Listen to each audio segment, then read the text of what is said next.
Hey everyone, तो आज हम बात करेंगे नाजी कंसंट्रेशन कैंप की एक ऐसी फीमेल गार्ड के बारे में जो इतनी क्रूएल थी कि लोग उसे विच, ब्यूटीफुल बीस्ट और हाइना ऑफ ऑस्ट्रिच भी कहते थे, जो हर दिन कई लोगों को कंसंट्रेशन कैंप में जान से मार दिया करती थी। वर्ल्ड वॉर 2 के दौरान ऐसी कई वुमेन थी जो ब्रुटैलिटी एंड मर्डर के लिए जानी जाती थी। उनमें से एक थी इरमा ग्रीजे। इरमा ग्रीजे 7 अक्टूबर 1923 को अल्फ्रेड ग्रीजे और ब्रेटा ग्रीजे के घर पैदा हुई थी। उसकी फैमिली बैकग्राउंड भी काफी ट्रेजिक थी। उसकी मदर ने सुसाइड कर लिया था जब इरमा सिर्फ 13 साल की थी, जब उन्हें अल्फ्रेड के अफेयर के बारे में पता चला था लोकल पब ऑनर की डॉटर के साथ। ईयर 1938 में जब इरमा सिर्फ 15 साल की थी, तब उसने स्कूल छोड़ दिया और फार्म, देन शॉप और फिर हॉस्पिटल में काम करने लगी। अपने टीनेज ईयर्स में वो नाजी एसोसिएशन का पार्ट बनना और लीग ऑफ जर्मन गर्ल्स, जो लड़कियों के लिए एक विंग था, उसे ज्वाइन करना चाहती थी, बट उसके फादर ने मना कर दिया। But at the age of 17 उसने SS female helpers training base, जो ऑल फीमेल कंसंट्रेशन कैंप था, उसे ज्वाइन कर लिया। ईयर 1940 में वो रेवेंसब्रुक में गार्ड बन गई और मार्च 1943 में उसका ट्रांसफर ऑस्विच में हो गया। ड्यू टू हर ट्रांसफर इरमा और उसके फादर में आर्ग्यूमेंट्स हुए, बिकॉज वो इरमा के इस डिसीजन से खुश नहीं थे और वो उसके एसएस गेफॉइज, ये नाम था उसके फीमेल सिविलियन ग्रुप का, इसे ज्वाइन करने को वेहेमेंटली अपोज कर रहे थे, जिसकी वजह से उन्होंने इरमा को घर से भी निकाल दिया। But IRMA join that group. इस कैंप में पॉलिटिकल प्रिजनर्स को रखा जाता था काफी हॉरिफिक कंडीशन में। यहाँ जिन वुमेन्स को रखा जाता था उनसे इनक्रेडिबली हार्ड वर्क कराया जाता और उन्हें खाने पीने को भी ना के बराबर ही दिया जाता। इस कैंप में 1,20,000 लोगों को बुरी तरह टॉर्चर करा गया और लगभग 50,000 लोगों को मार दिया गया। कुछ को एग्जीक्यूट कर, कुछ भूख की वजह से मर गए और कुछ लोगों की मौत बीमारी की वजह से हो गई। इस कैंप में फीमेल एसएस गार्ड को ट्रेन किया जाता to become brutal concentration camp official. पर इरमा को हमेशा से ही इस नाजी मशीन का एक इम्पोर्टेंट पार्ट बनना था। वो पूरी तरह से ब्रेन वॉश थी हिटलर की स्पीच से और जो हिटलर की तरफ से मास प्रोपेगेंडा चलाया जा रहा था। वो पूरी तरह कन्विंस थी कि हिटलर जर्मनी को बचाना चाहता है।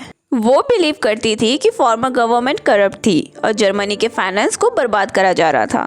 समय बीतता गया और जब वर्ल्ड वॉर 2 स्टार्ट हुआ तो ज्यूइश के खिलाफ प्रोसिक्यूशन और सीवियर होता गया।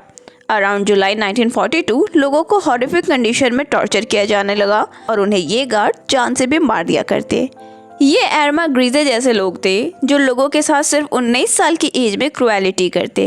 इरमा को उसके काम की वजह से प्रमोट कर सुपरवाइजर बना दिया गया था। अब वो most feared and horrific guard थी। उसे लोग उसके बार्बरिक क्राइम्स के लिए जानते थे। उसकी पहली ड्यूटी थी सिलेक्शन की। जब प्रिजनर्स को लाइन से खड़ा किया जाता था तब डॉक्टर्स और एसएस गार्ड प्रिजनर्स को इंस्पेक्ट करते थे। जो लोग फिजिकली फिट होते थे उन्हें कैंप में लिया जाता था और जो वीक या बीमार होते थे उन्हें सीधा गैस चैम्बर में भेज दिया जाता था। ग्रीजे जानबूझकर जो भी ब्यूटीफुल फीमेल प्रिजनर थी उन्हें चुना करती और अगर उसे लगता कि ये प्रिजनर उससे ज़्यादा अट्रैक्टिव है तो उसे डायरेक्टली गैस चैम्बर में भेज दिया करती, रिगार्डलेस टू देयर फिटनेस, और उन्हें मार दिया करती। इरमा ग्रीजे का कई नाजीज और गार्ड्स के साथ अफेयर था। She allegedly also raped the prisoners और बेरहमी से औरतों को मारा करती। कई बार तो वो इतनी पिटाई करती कि लोगों की मौत तक हो जाया करती थी। जब फीमेल प्रिजनर्स काम किया करती या कोई सर्टेन टास्क करती, ग्रीजे अपने एक हाथ में रिवॉल्वर और अपने डॉग के साथ उन पे पेट्रोलिंग करती और अचानक से किसी भी रैंडम प्रिजनर पे गोली चला देती without any reason at all. उसके डॉग को भी उसने लोगों को मारने के लिए ट्रेन कर रखा था। कई बार वो प्रिजनर्स को बाहर निकाल लाती और अपने डॉग को उन पर छोड़ देती and that dog would rip the people from limb to limb. वो प्रिजनर्स को चाबुक, डंडे जैसी चीजों से मारा करती थी। सो जब ट्रायल्स चल रहे थे ना वर्ल्ड वॉर 2 के बाद, तब विटनेसेस ने अपनी सारी स्टोरीज बताई। उन्होंने बताया कि कैसे ग्रीजे उन्हें टॉर्चर किया करती थी और कैसे वो साइकोलॉजिकल पेन के साथ जी रहे थे। जो सफरिंग्स उसने दिया वो काफी ड्रेडफुल है। उसने अपने भूखे डॉग्स को ट्रेन करा था लोगों को मारने और खाने के लिए। ये बात ने पूरे कोर्टरूम को शॉक कर दिया था। कुछ लोगों ने बताया कि जिन लोगों को ये गैस चैम्बर में भेजा करती थी उनके स्किन से लैम्प शेड्स बनवाकर अपने रूम में रखा करती थी। ये ट्रायल्स 9 वीक्स तक चले और उसे गिल्टी पाया गया and she was executed for her crime. उसके खिलाफ जितने भी एविडेंस मिले वो काफ़ी शॉकिंग थे लोगों के लिए। बट द प्रॉब्लम वाज कि वो बस अकेली ऐसी गार्ड नहीं थी जिसने लोगों को ब्रूटली सफ़र कराया था। She was one of many who were executed.